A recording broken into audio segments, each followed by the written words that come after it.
Of course, kumusta gihapon ito naton mga magtatrabaho, ha? Ang mga pribado nga mga buhatan na mga panarabahoan, waray sapayan kon minimum wage la kita. Kay siring man ito NEDA, iton imo nga budget nga 61 pesos per day, divided by 3, nadalagan itong 21 pesos per meal. Nani? Sigon itong taga NEDA, kasyang-kasya na ho yan. What? Para sa iyong kailangan sa isang araw para ikay makakain. Oo, para nga nito't mga diri na pobre. Asay pabet mga pobre. Pagkaraw ay meron kang budget na 61 pesos per day, per person, abay hindi ka na humahirap dyan. Oo, yung food budget.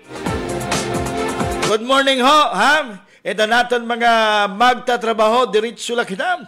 Ito naton mga paningkamot, besang kung nagkakapilo-pilo, ito naton lawas, mag-anuman. Makuriliwat kung mag-inukoy ka, di ka maluwat pwede magpinangaro. Magpipinangutang ka, hindi makautang ka usado at tulo, pero di ka nga ni mabayad, waray. Maraming taon ba pasipara hay mo? Diretso lang ito naton mga paningkamot, besang kung baga makuri. Ito na aton trabaho, inin ilubi ito.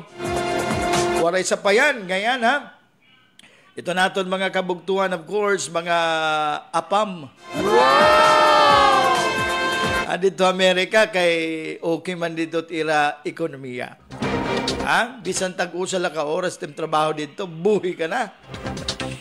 Kung iton imo paggastos kanan din sa Pilipinas, pero kay dito bisan konsuga dito kadako iton ira mga kita kay hataas man liwat iton ira expenses, di ba?